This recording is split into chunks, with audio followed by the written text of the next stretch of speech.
আসসালামু আলাইকুম। ফিজিক্সের ফার্স্ট পেপারে এমসিকিউ ক্লাসে তোমাদের সবাইকে ওয়েলকাম জানাচ্ছি।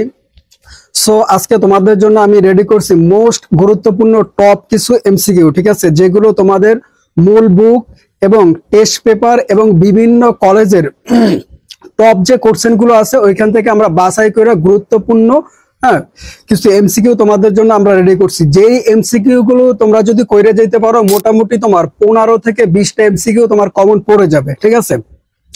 যেহেতু বর্তমানে এমসিকিউ গুলো কমন পড়তে চায় না, কেন কমন পড়তে চাও না, তোমরা যদি 2024 সালের কোশ্চেন গুলো দেখো তাহলে বুঝতে পারবা যে কতটা অ্যাবনর্মাল টাইপের কোশ্চেন তারা করতেছে, বুঝতে পারলাম। সো এমসিকিউ, আমি যে এমসিকিউ গুলো দেখাবো এগুলো সরাসরি কিছু এমসিকিউ একেবারে সরাসরি কমন আসবে, আর কিছু এমসিকিউ থাকবে টাইপ ভিত্তিক, মানে যে নিয়মে দেখাবো এই নিয়মেই আসবে, জাস্ট একটু ঘুরাইয়ে দেবে, ঠিক আছে। একটু ঘুরাই দিলেই তোমরা ঘাবড়াই যাও, ঘাবড়ায় না যে একটু মাথা দিয়ে বুঝে তারপরে করার চেষ্টা করবে, দেখো হয়ে গেছে। যে এমসিকিউ গুলো বারবার আসতেছে বা যেই নিয়মে বারবার ঘুরে ফিরে আসতেছে এরকম টপ কিছু এমসিকিউ আমি তোমাদেরকে দেখাই দেব, ঠিক আছে। আচ্ছা, এই জন্য অনুরোধ করবো ক্লাসটা সবাই দেখে তারপরে যাবা। সো 1 নম্বরে আমি যে এমসিকিউটা রাখছি সবাই একটু খেয়াল করো যে কোনটিতে সবগুলো ভেক্টর রাশি, বোঝা গেছে, কোনটিতে সবগুলো ভেক্টর রাশি। কারণ ভেক্টর রাশি কোনগুলো এইগুলো জানার লগে তো তোমার বেসিকটা জানতে হবে। হ্যাঁ, এখন তো বেসিক, এটা তো বেসিক ক্লাস না যে বেসিক করব, তোমরা বেসিকটা জানো আশা করি। কি বলছে যে কোনটিতে সবগুলো ভেক্টর রাশি, সবগুলো ভেক্টর রাশি, ভর, সময় নাকি বেগ, এইটাতে কিন্তু সবগুলো কিন্তু ভেক্টর রাশি নাই, তোমরা একটু খেয়াল করো, আছে নাই। তাহলে চৌম্বক ক্ষেত্র ভেক্টর রাশি, তারপর হচ্ছে টর্ক, কৌণিক ভর, ঠিক আছে। তাই এইগুলা এই তিনটেই কি তোমার ভেক্টর রাশি, বুঝতে পারছো। তাহলে কি ভেক্টর রাশি কোনগুলো? চৌম্বক ক্ষেত্র, টর্ক আর কি কৌণিক সরণ, ঠিক আছে। এই তিনটে হচ্ছে ভেক্টর রাশি, তার মানে অ্যান্সার কোনটা হবে? এই 2 নাম্বারটা অ্যান্সার হবে। আশা করি সবাই বুঝতে পারছো, এই তিনটে একটু মাথায় রাখো। হ্যাঁ, এমসিকিউ এইভাবে আসতে পারে, আবার এটা ঘুরাইয়া জাস্ট তোমার এইটা দিতে পারে, অথবা এই দুইটা দিতে পারে, অথবা এই তিনটেই দিতে পারে, অথবা যে কোনো একটা দিতে পারে, বলা যায় না, বুঝতে পারছো। 2 নাম্বার এমসিকিউটা দেখো, দুটি ভেক্টর এ ও আর, ঠিক আছে, এ ও আর এর স্কেলার গুণফল, স্কেলার গুণফল এগুলো তো তোমরা জানো, একদম সিম্পল, ঠিক আছে। 18 ভেক্টর গুণফল এর মান 6√3, তারপরে এ ও বি এর মধ্যবর্তী কোণ কত বর্গ একক, মধ্যবর্তী কোণ কত বর্গ একক। এখন এইটা তোমরা কিভাবে বের করবা? আচ্ছা, তার আগে বলো তো তোমরা কি এই কোশ্চেনটা কি বুঝতে পারছো কিনা, সবাই একটু বলো যে এই কোশ্চেনটা কি তোমরা বুঝতে পারছো কিনা। এটা অ্যান্সার কোনটা হবে? 120 ডিগ্রি নাকি 90 ডিগ্রি নাকি 30 ডিগ্রি নাকি 50 ডিগ্রি, কোনটা হবে বলো। আচ্ছা, এই অঙ্ক করতে হলে তোমার একটু বেসিক কিছু বিষয় আছে, সেগুলো তোমার একটু জানতে হবে। সেটা হলো কি, দেখো এইগুলো করার ক্ষেত্রে এই যে দেখো না, এই যে শেষে ওরা কি শর্ত দিছে, এ আর বি, ঠিক আছে, এই যে এ আর বি। আচ্ছা, এ বি সমান কি হয় বলো তো? এ বি সমান হয়েছে কি সাইন থিটা, কি হয়? Sine theta. এই সাইন থিটা, এই সাইন থিটার মান ওরা কত দিছে? 18 দিছে। কত দিছে? 18 দিছে। তাহলে এই যে এখানে 18 দাও। তারপরে দেখো আবার এই যে এ বি, হ্যাঁ, আবার এই এ বি সমান হয়েছে তোমার কস থিটা, কস থিটা, ঠিক আছে। আচ্ছা, এই কস থিটার মান ওরা কত দিছে দেখো, এইটা হচ্ছে তোমার কস থিটার মান দিছে ওরা, কত দিছে? 6 তারপরে কত দিছে? 3। এইটা হচ্ছে তোমার কস থিটার মান। তাহলে সাইন থিটা কস থিটা সমান কত, কি হয়? 10 থিটা হয়, কি হয়? 10 থিটা, ঠিক আছে। আচ্ছা, এখন তোমার কাজটা কি জানো, এইটার একটু করবা, কিভাবে করবা? এই যে 6 আছে, 6√3, হ্যাঁ, তারপরে এই যে 18 আছে, 18 নিচে দিবা, দিয়ে এরপরে ক্যালকুলেটরের সাহায্যে তোমরা সরাসরি করতে পারো। আশা করি এই নিয়মগুলো তোমরা জানো। হ্যাঁ, আচ্ছা, যারা ক্যালকুলেটর করতে পারবে না তারা এইভাবে করবে, এই যে আমি যেভাবে করছি ওইভাবে কইরা তারপরে এই যে দেখো এইটা তোমার করলে তোমার আসে কত, এইটা দিয়ে এটা রুট করলে তোমার কত আসে? 3 আসে। কত আসে? 3 আসে, বুঝতে পারছো। এইটা দিয়ে এটা রুট করলে তোমার কত আসে? 3 আসে। আর এইটা করলে তোমার কত আসে? √3। এইটা হচ্ছে √3 আসে, আর এটা হচ্ছে 3 আসে, ঠিক আছে। আবার এইটারে তুমি একটু ঘুরাই দিতে দেখবা যে এই যে এইটা হয়েছে, ঠিক আছে। সো এইভাবে তোমরা অঙ্কটা করতে পারবা। আশা করি সবাই বুঝতে পারছো। হ্যাঁ, সিস্টেমটা আশা করি সবাই বুঝতে পারছো। এটা ক্যালকুলেটরে এক চোখের পলকেও করা যায়, সিস্টেম আছে। সো আমি ওইভাবে দেখাইতে পারি নাই, যেহেতু আমি অসুস্থ, এই জন্য ওইভাবে তোমাদের ক্লাসগুলো আমি রেকর্ড করে দেখাইতে পারি না। আমি বেসিক সম্পর্কে তোমাদের আরো ক্লিয়ার ধারণা দিতাম।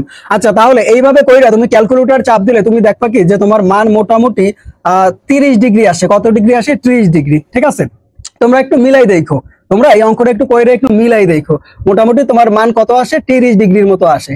ঠিক আছে, আচ্ছা এরপরে তাহলে অ্যান্সার হবে 30 ডিগ্রি। হ্যাঁ, এরপর 3 নম্বরে এমসিকিউটা দেখো যে ভেক্টরকে স্কেলার মানে স্কেলার রাশি দ্বারা গুণফল একটি ভেক্টর হবে। আবারও বুঝো, ভেক্টরকে স্কেলার রাশি দ্বারা গুণফল, কি ফল? গুণফল একটি ভেক্টর হবে। নিচের কোনটি? ক্ষমতা নাকি ঘাত বল নাকি বলের ঘাত? আশা করি বুঝতে পারছো, ক্ষমতাটা তো কোনোভাবেই হবে না, এই দুইটার মধ্যে হবে, হয় ঘাত বল হবে না হয় বলের ঘাত হবে। এখন বলো এই দুইটার মধ্যে কোনটা হইতে পারে? ঘাত বল এটা হয় না, ঠিক আছে, কিন্তু বলের ঘাত এইটা কিন্তু হয়। কারণ কি? যে ভেক্টরকে স্কেলার রাশি দ্বারা গুণফল একটি ভেক্টর, ঠিক আছে, একটি ভেক্টর হবে কি? এটা হচ্ছে বলের ঘাত হবে। তোমরা একটু মিলাই নিও, এটা কি হবে? বলের ঘাত হবে।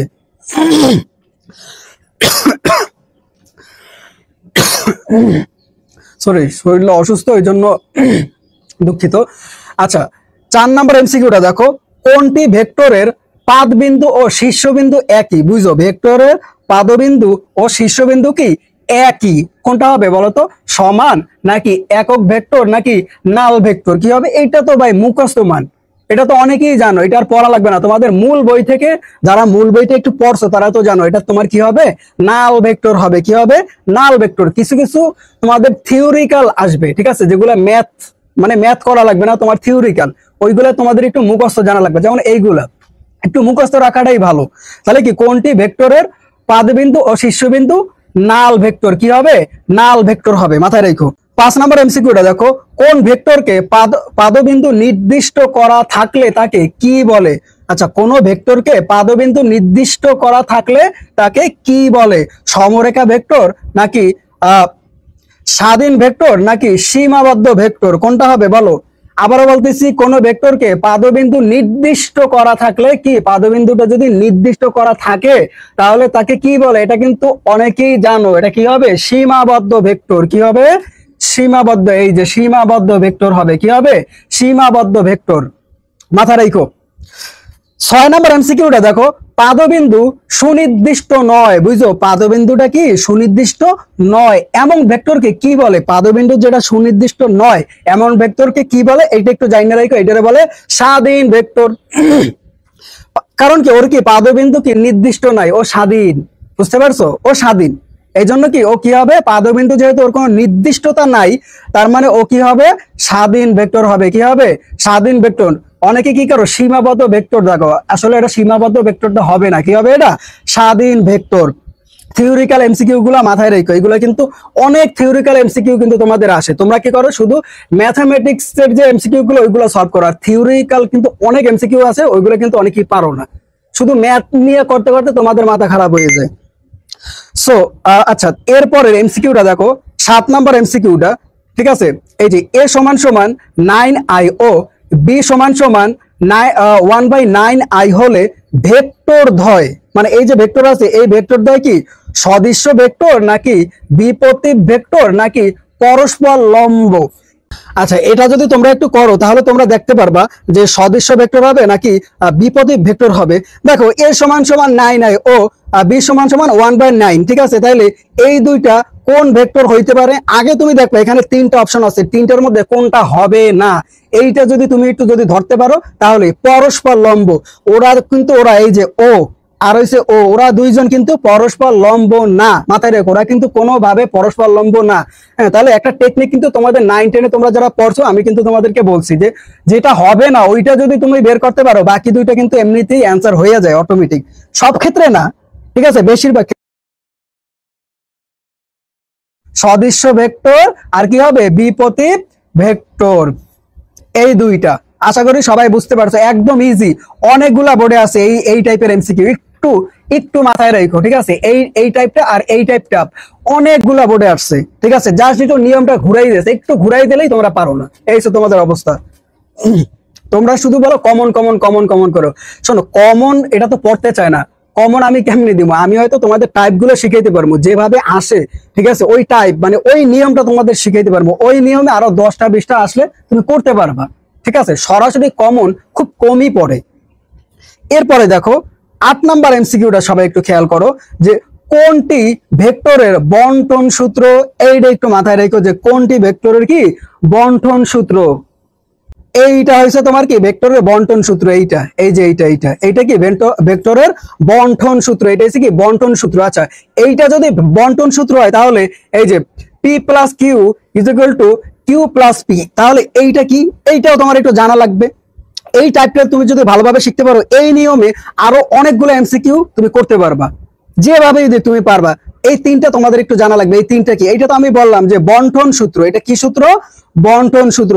তাহলে কথা হলো এইটা কি, এইটা হচ্ছে বিনিময় সূত্র। এটা কি হবে? বিনিময়, বিনিময়, বুঝতে পারছো? এটা কি বিনিময় সূত্র। আর এইটা হচ্ছে কি, এই যে P plus Q plus R is equal to P plus Q plus R. ঠিক আছে, তাহলে এইটা কি সূত্র বলো তো? এইটা কি সূত্র বলো? এইটা হচ্ছে তোমার কি সংযোগ সূত্র। এটা কি সূত্র? সংযোগ সূত্র, বুঝতে পারছো? এটা কি সূত্র? সংযোগ সূত্র, সংযোগ। ঠিক আছে, এটা কি সংযোগ সূত্র, মাথায় রেখো। তাহলে কি এটা হচ্ছে বিনিময় সূত্র, এইটা হচ্ছে কি বন্টন সূত্র, আর এটা কি সংযোগ সূত্র। মাথায় রেখো, কোনটা দিবে বলা যায় না, কোনটা দিবে বলা যায় না। বলতে পারে যে কোনটি ভেক্টরের সংযোগ সূত্র, তখন তুমি এইটা দাগাবা, এই যে এইটা দাগাবা, এইটা। যখন বলবে যে কোনটি ভেক্টরের বিনিময় সূত্র, তখন তুমি এই যে এইটা দাগাবা।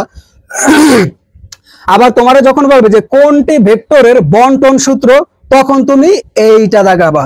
বুঝতে পারছো? যেটাই আসুক, আমি তিনটাই তোমার শিখাই দিলাম, যেটা আসুক আশা করি তুমি পারবা। 9 নাম্বার এমসিকিউটা একটু দেখো যে আচ্ছা, তোমার এখানে একটা উদ্দীপক আছে, উদ্দীপকের দিকে তোমরা একটু খেয়াল করো। উদ্দীপকটা দেখলে তোমরা আশা করি বুঝতে পারবা যে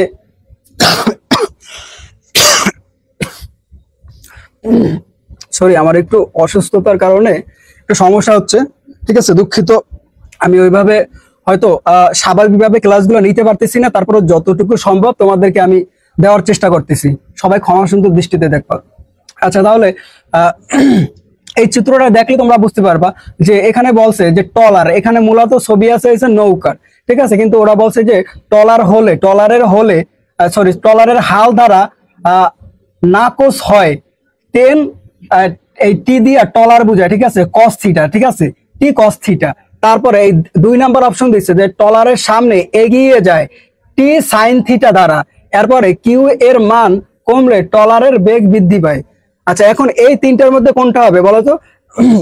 আমি সহজভাবে বলি, এই তোমরা যারা নদী নৌকা, তারপর হচ্ছে এই ছাতা বৃষ্টি, এগুলো অঙ্ক করছো, ঠিক আছে, ওইখান থেকে কিন্তু এমসিকিউ তোমাদের দিয়ে দিতে পারে। ঠিক আছে, আবার অনেকে কি করো যে ওইগুলাই শুধু পড়ো, কিন্তু এইভাবে যে দেয় সেটা তুমি অনেকে জানো না। এই কোশ্চেনটার দিকে একটু ঘুরাই দিচ্ছে, এরকম একটু ঘুরাই দিলে তোমাদের মাথা খারাপ হয়ে যায়, কোনটা হবে তোমরা বেরই করতে পারো না। ঠিক আছে, এখানে তোমার একটু বুঝতে হবে যে কস থিটা সাইন থিটা। ঠিক আছে, আচ্ছা, তাহলে এই দুইটা দিয়ে বোঝাই যায় যে এই দুইটা হবে। এটা এমনিতে এক চোখের পলকে এটা করা যায়। কিউ এর মান কি লেখছে, কমলে টলারের বেগ বৃদ্ধি পায়। ঠিক আছে, আচ্ছা, এইটা কিন্তু হয় না, এইটা কিন্তু হয় না। যেটা হয় না সেইটা যদি তুমি বের করতে পারো, আর দুইটা এমনিতেই হয়। বুঝতে পারছো? তাহলে বোঝা যায় যে এই দুইটা অটোমেটিকলি হবে। হ্যাঁ, তুমি যদি ওইটা যদি ভালোভাবে চিত্রটা খেয়াল করো তাহলে বুঝতে পারবা। তাহলে এই দুইটা হবে, এই দুইটা। ঠিক আছে, এই দুইটা অ্যান্সার হবে। অনেকদিন খুবই অসুস্থ ছিলাম, ওই জন্য আমি একটু স্বাভাবিকভাবে ওইভাবে করতে পারতেছি না। সবাই দোয়া করবা। 10 নাম্বার এমসিকিউটা দেখো, একটি জাহাজ সোজা পূর্বের দিকে ঘন্টায় এই যে এত কিলোমিটার, ঠিক আছে, বেগে, এবং অপর একটি জাহাজ সোজা উপরের দিকে ঘন্টায় এত কিলোমিটার বেগে চললে প্রথম জাহাজের যাত্রীর নিকট দ্বিতীয় জাহাজটির বেগের দিক কোন দিকে হবে? দেখছো, একটু পেঁচাইয়া দিচ্ছে, কিন্তু একদম ইজি। আচ্ছা, এইটা করার নিয়ম কি জানো? এইটা করার নিয়মটা হইলো যে, দাঁড়াও আমি একটু দেখাই তোমাদের। আমি উপরেরটা একটু মুছে দিচ্ছি, একটু সংক্ষেপে একটু ধারণা দিয়ে দিই, আশা করি তোমরা পারবা। এটা করার নিয়ম কি, যে টেন থিটা আছে না, টেন থিটা সমান সমান তুমি যে জিনিসটা লিখবা যে, সরি, এইটা ঠিক আছে, এসটি। ঠিক আছে, প্রথমটা এসটি, আর এসে দ্বিতীয়টা কি এনডি। ঠিক আছে, আচ্ছা, এইটা দিয়া এই সূত্র সাহায্যে তোমরা করতে পারবা। কিভাবে করবা? এই যে তোমার এই যে 75 আছে, তাহলে তোমরা 75 লেখো, 75। আর এইখানে তোমার কত আছে? এই যে 45, তাহলে 45 লেখো, ঠিক আছে? এই যে 45, ঠিক আছে? এইভাবে তোমরা ক্যালকুলেটরে চাপ দিলে তোমরা এটা বের করতে পারবে, এই সূত্র, এই সিস্টেমে তোমরা বের করতে পারবে, একেবারে ইজি। বুঝতে পারছো? তাহলে ওইভাবে তোমরা যদি বের করো, ক্যালকুলেটর তোমরা যদি চাপ দাও, ওইভাবে তোমরা যদি বের করো, আচ্ছা, তাহলে তোমার আসে হইছে,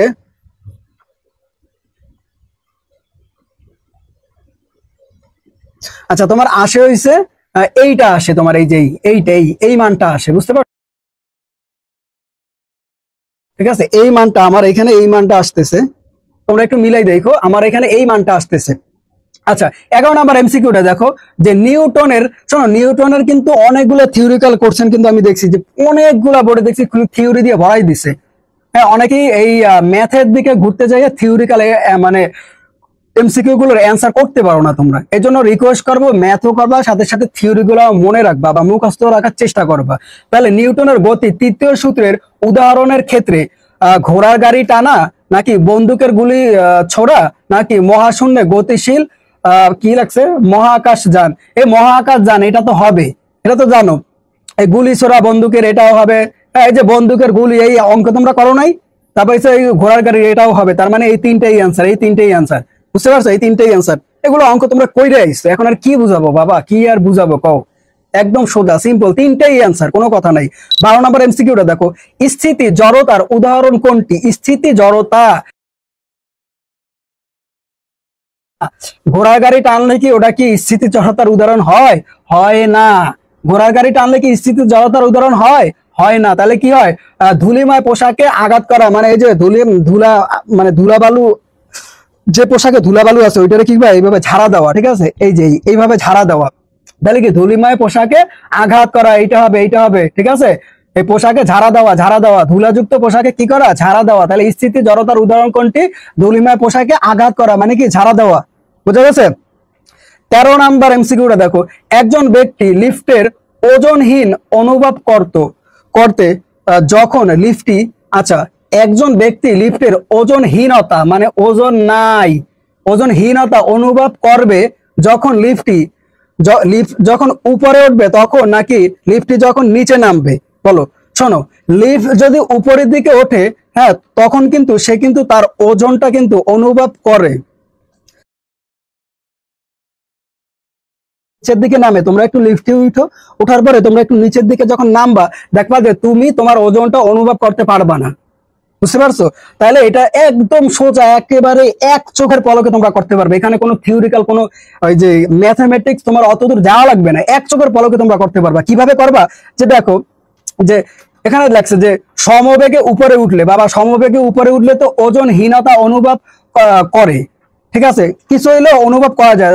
তারপর কি জি ত্বরণে উপরে উঠে, এতেও তোমার কি ওজন অনুভব হয়, ঠিক আছে? কিন্তু ওজন অনুভব হয় না বা ওজনহীনতা অনুভব হয় কখন? যখন জি ত্বরণের নিচের দিকে নামে। কোন দিকে? নিচের দিকে, তখন ওজন অনুভব হয় না। তুমি একটু উঠো লিফটে যখন উঠবা, যখন নিচের দিকে নামবা, দেখবা তুমি ওজনটা, তোমার যে ওজনটা ওটা অনুভব হবে না, মানে নিজের হালকা মনে হবে, ঠিক আছে? ওজনটা অনুভব হবেই না। একেবারে সিম্পল কোশ্চেন। আচ্ছা, এর পরের গুলো আমি তুলতেছি। আচ্ছা, 14 নম্বর এমসিকিউটা দেখো, যে 10 জিএম ভরের একটি বল 100 কিলোমিটার 5 সেকেন্ড বেগে একটি উলম্ব দেওয়ালে অনুভূমিক ভরে আঘাত করে, একই বেগে ফিরে গেল। মানে ওইটা একটা দেওয়ালে আঘাত করে আবার কি হলো? ফিরে গেল। মানে একটা বেগে, হ্যাঁ, মনে করো একটা দেওয়ালে একটা বল কি করলো? এইভাবে আঘাত করলো, আঘাত করে আবার ওই সেম বেগে কি করলো? এইভাবে ফিরে আসলো। এই বলটা এইখানে আঘাত করলো, আঘাত করে আবার এই জায়গায় ফিরে আসলো, সেম বেগে ফিরে আসলো। তো ওইটাই বলছে যে আঘাত করে একই বেগে ফিরে গেল। আচ্ছা, দেওয়াল কর্তৃক প্রযুক্ত বলের ঘাত 10 - সেকেন্ড। আচ্ছা, ভালো কথা। এখন এটা কোনটা হবে? 0 হবে, নাকি 100 হবে, না 1000 হবে, না 2000 হবে? আচ্ছা, এইটা তোমরা কিভাবে বের করবা? এটা বের করার একটা নিয়ম আছে। আচ্ছা, যেহেতু বলছে যে এটা কত আছে? 100 সিজিএস, ঠিক আছে? সিজিএস, ঠিক আছে? 100 সিজিএস। আচ্ছা, ভালো কথা। তাহলে এইটা বের করার একটা সূত্র আছে, এই সূত্রের সাহায্যে তোমরা করবে। সেটা কি? যে যে এমভি মাইনাস mu, ঠিক আছে? এই যে সূত্রটা আছে এই সূত্রের সাহায্যে তোমরা করতে পারবা। আচ্ছা, তাহলে এইটা তোমরা কিভাবে করবা দেখো, যে এই এমটারে রাখবা, ঠিক আছে? এমটা রাইখা তারপরে তোমরা কি করবা, যে এই যে ভি আছে না, ভি, এই ভি আর এই ইউ, ঠিক আছে? এই দুইটা নেবা, ঠিক আছে? এই ভি মাইনাস ইউ, ঠিক আছে? এই ভি মাইনাস ইউ এইটা নেবা। আচ্ছা, তাহলে এই সিস্টেমে তোমরা করবা। এরপরে দেখো, এরপরে তোমরা যে কাজটা করবে সেটা দেখো, এই যে এম, আচ্ছা এম সমান সমান কত আছে, এই যে এম সমান সমান কত আছে, 10 আছে, তাহলে এখানে 10 লিখে দাও, এখানে 10 লিখে দাও। তারপরে দেখো এই ইনটু, ঠিক আছে? ব্র্যাকেট দিয়ে দেবা। এই ব্র্যাকেট দিয়ে এমনিতেই গুণ বুঝায়, ব্র্যাকেট মানেই গুণ, এটা একটু মাথায় রেখো। তারপরে দেখো যে এই যে ভি, ঠিক আছে? এই যে বেগটা, এই বেগটা কত ছিল, ওই 10ই ছিল। বেগটা কত ছিল, ওই সেম 10ই ছিল, তাহলে এই 10 লিখে দাও। 10 লাগছো? আচ্ছা, তারপরে এই যে মাইনাস, এই মাইনাস লিখে দেবা। আচ্ছা, তারপরে দেখো ভরবেগ কিন্তু সেম, এই যে দেখো ও কিন্তু যে গতিতে আসছে আইসা ধাক্কা খাই আবার সেম ধাক্কা খাইয়া ফিরে গেছে, তার মানে কি ওটা কিন্তু মাইনাস হয়ে গেছে, তাহলে কি লাগবা, -10 লাগবা। কি লাগবা, -10 লাগবা, ঠিক আছে? -10 লিখে এইভাবে ব্র্যাকেট দিবা, ঠিক আছে? ও সরি, এটা -10 হবে না, এটা তোমার, তাহলে এটা কত হবে, 100 দেবা। এটা কত হবে, 100 হবে, 100 হবে, ঠিক আছে? যেহেতু এটা 100 বলছে। এখন কথা হইলো যে এই যে ব্র্যাকেটটা আমরা কেন দিলাম, ব্র্যাকেটের ভিতর আবার কেন ব্র্যাকেট দিলাম, কারণ তুমি যদি এই সংখ্যার আগে এই যে মাইনাস, না এই মাইনাস মানে কি, মাইনাস দিলে একটা ব্র্যাকেট দিয়ে ওটা আটকাই দিতে হবে। এই মাইনাসের কারণে এই আবার একটা ব্র্যাকেট দিতে হইছে, এই ব্র্যাকেটটা মাইনাসের জন্য, শুধু এই মাইনাসের জন্য দিতে হইছে, বাধ্যতামূলক। বুঝতে পারছো? আচ্ছা, এখন তোমরা একটু ক্যালকুলেটরটা একটু হাতে নাও, ক্যালকুলেটরটা হাতে নিয়ে একটু হিসাব করো, ক্যালকুলেটর হাতে নিয়ে একটু হিসাব করো, তাহলে তোমার কত আসে, দেখো তোমার কত আসে। এখানে তোমার আসে হইছে 20, তারপরে হইছে 100, ঠিক আছে? 20 100। এখন এই দুটারে তুমি একটু গুণ দাও, এই দুটারে তুমি গুণ দাও, এই দুটারে তুমি গুণ দাও।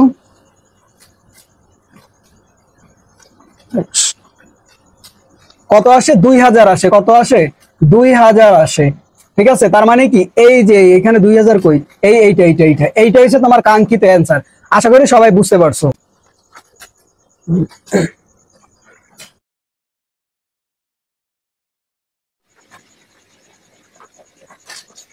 আচ্ছা, এরপরে দেখো 2 নম্বর এমসিকিউটা খেয়াল করো, যে দুর্বল নিউক্লিয় বলের জন্য দায়ী কোন কণা। কি বলছে, দুর্বল নিউক্লিয় বলের জন্য দায়ী কোন কণা, বলো তো? মেসন নাকি গ্রাভিটন নাকি বোসন, কোনটা হবে? যেহেতু বলছে যে দুর্বল নিউক্লিয় বলের জন্য দায়ী কোন কণা, বোসন হবে। কি হবে, বোসন হবে, বোসন। আচ্ছা, এরপরে 16 নম্বর এমসিকিউটা দেখো, একটি হাতুড়ির ভর এই যে এত কেজি, কয় কেজি, 1 কেজি, এটি 10 মিটার পার সেকেন্ড বেগে চলে। আচ্ছা, তাহলে এইটা কত বেগে চলে, 10 মিটার পার সেকেন্ড বেগে চলতেছে। আচ্ছা, বেগে চলতেছে, ভালো কথা। একটি পেরেকের মাথায় আঘাত করলো। আচ্ছা, তাহলে এই হাতুড়িটা কার মাথায় আঘাত করলো, একটি মানে পেরেক আছে, এই পেরেকের মাথায় কি করলো, আঘাত করলো। আচ্ছা, এতে পেরেকটির স্মরণ হলো মানে এই 2 cm, ঠিক আছে? মানে 2 সেন্টিমিটার। আচ্ছা, ভালো কথা। এরপরে ওরা বলছে যে কতক্ষণ হাতুড়িটি পেরেকটির সংস্পর্শে ছিল। আচ্ছা, তাহলে হাতুড়িটি কতক্ষণ পেরেকের কি ছিল, সংস্পর্শে ছিল, এইটা তোমার বের করতে হবে।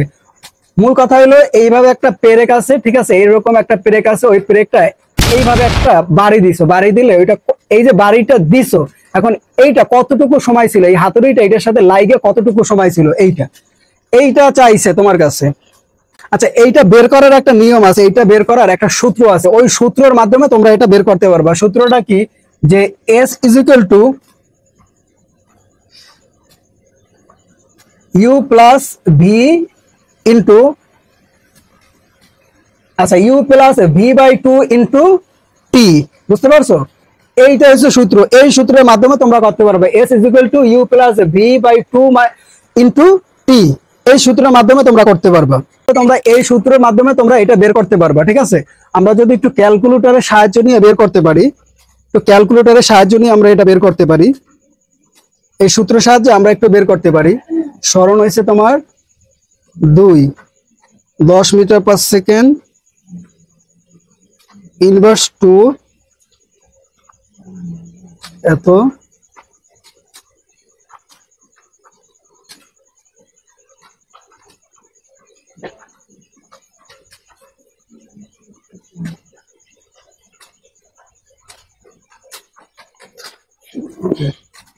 আচ্ছা, তাহলে তোমার এটার মান কত আসে? তোমার এটার মান আসে হচ্ছে এইটা আসে, ঠিক আছে? এই যে এইটা আসে তোমার, ঠিক আছে? এই যে এত সেকেন্ড, এই যে এইটা আসে, তাহলে এটার মান এত আসে।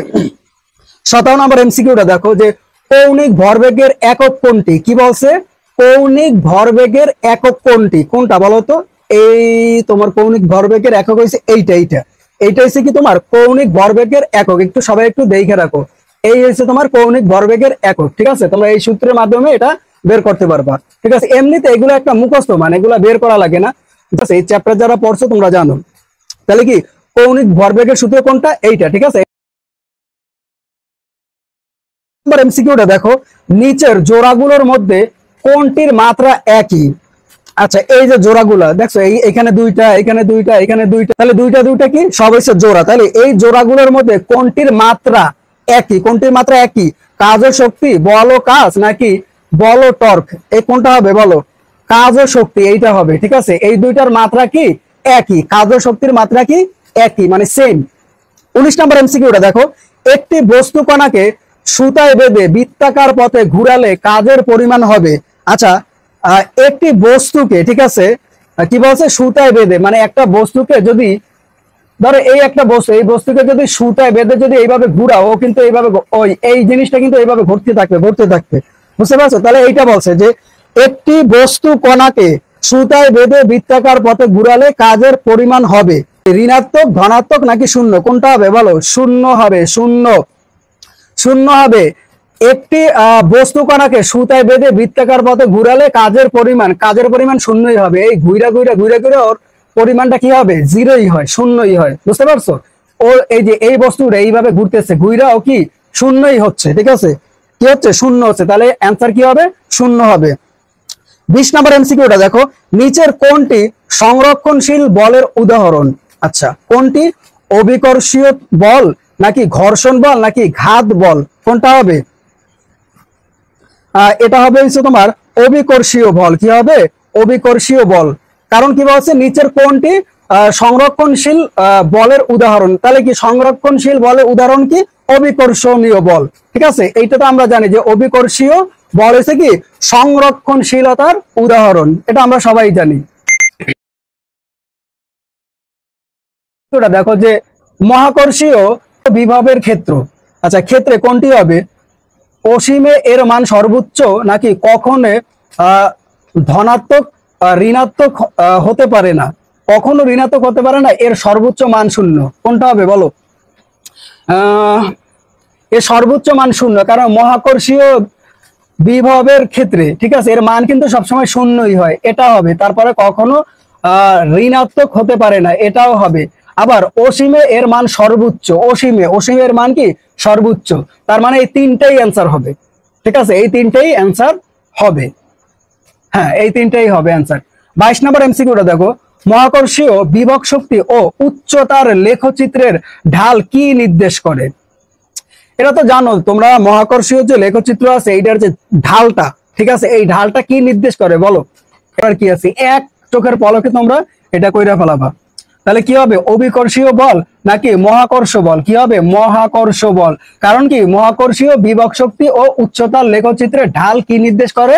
মহাকর্ষ বল। কোনটা নির্দেশ করে? মহাকর্ষ বল। 23 নম্বর এমসিকিউটা দেখো, অভিকর্ষীয় ত্বরণ ধ্রুবক হলে, যদি অভিকর্ষণীয় ত্বরণ যদি ধ্রুবক হয়, আচ্ছা কোন বস্তুর মুক্তিবেগের সাথে ওই গ্রহের ব্যাসার্ধের সম্পর্ক হচ্ছে? আচ্ছা ওই গ্রহের ব্যাসার্ধের সম্পর্ক হচ্ছে, এটা দেখছো একটু পেঁচাইয়া করছে, কোশ্চেনটা একটু পেঁচাইয়া করছে যে অভিকর্ষীয় ত্বরণের ধ্রুবক হলে, ভালো কথা, কোন বস্তুর মুক্তিবেগের সাথে ওই গ্রহের ব্যাসার্ধের সম্পর্ক হচ্ছে। আচ্ছা তাহলে ব্যাসার্ধের সম্পর্ক কি হচ্ছে? অনেকেই কি লেখবা যে ব্যস্তানুপাতিক, আসলে এটা ব্যস্তানুপাতিক হয় না। এটা কি হবে? এটা হবে হচ্ছে তোমার যে বর্গমূলের সমানুপাতিক, এইটা হবে। এইটা একটু মাথায় রেখো, প্রশ্নটা জাস্ট একটু কিন্তু পেঁচাই দিয়েছে, কিন্তু সহজ। এটা কি হবে? ব্যাসার্ধের সম্পর্ক কি? বর্গমূলের সমানুপাতিক, বর্গমূলের সমানুপাতিক, মাথায় রেখো। 24 নম্বর এমসিকিউটা দেখো, কোন পদার্থের অণুগুলোর মধ্যে নিট বল শূন্য হলে, যদি নিট বল যদি শূন্য হয়, তাহলে শূন্য হয় যখন, আচ্ছা কোন পদার্থের অণুগুলোর মধ্যে নিট বল যদি শূন্য হয় তাহলে কোনটা হইতে পারে, এর নিচের কোনটা হইতে পারে বলো। আচ্ছা, এটা আমার একটু ক্যালকুলেটরের মাধ্যমে আমার একটু দেখতে হবে।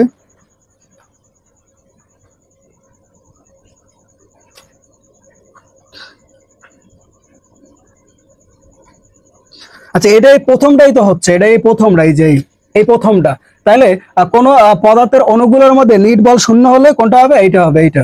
ঠিক আছে, এটা অনেকেই বের করা জানো। যদি তোমরা বের করা না জানো তাহলে কমেন্টে জানাইও, আমি দরকার হলে একটা বেসিক ক্লাসে বুঝাই দেবো এটা কিভাবে বের করে। 25 নম্বর এমসিকিউটা দেখো, একটি সম্পূর্ণ ধীর বস্তুর ইয়ং এর গুণাঙ্ক কত। আচ্ছা, এই ইয়ং এর গুণাঙ্ক কি হতে পারে, একটি সম্পূর্ণ ধীর বস্তুর, কি বলছে, সম্পূর্ণ ধীর বস্তুর ইয়ং এর গুণাঙ্ক কি হইতে পারে, ইনফিনিটিভ। কি হতে পারে, ইনফিনিটিভ। এই যে এইটা, ঠিক আছে, এই যে এইটা, এই ইনফিনিটিভ, এইটাই অ্যান্সার হবে। তোমার জিরো হবে না, আবার ওয়ান হবে না, কি হবে, ইনফিনিটিভ। 26 নম্বর এমসিকিউটা দেখো, কোন বস্তুর একক মাত্রার পরিবর্তনকে বলে, কোন বস্তুর একক মাত্রার পরিবর্তনকে কি বলে, পীড়ন বলে না বিকৃতি বলে নাকি অসহ ভার বলে, কি বলে। এটার বলা হয়েছে বিকৃতি বলে, পীড়ন বলে না, এটার কি বলে, বিকৃতি বলে। কারণ কোন বস্তুর একক মাত্রার পরিবর্তনকে কি বলে, কারণ ওই মাত্রা তো পরিবর্তন হয়েছে, ওটা তো বিকৃতি হয়ে গেছে, তাহলে ওটা কি হবে, বিকৃতি হবে। কি হবে, বিকৃতি হবে, পরিবর্তন হয়ে গেছে, বিকৃতি হয়ে গেছে, বুঝতে পারছো। 27 নম্বর এমসিকিউটা দেখো, স্থিতি স্থাপকতা সম্পর্কে বলা হয় ইহা।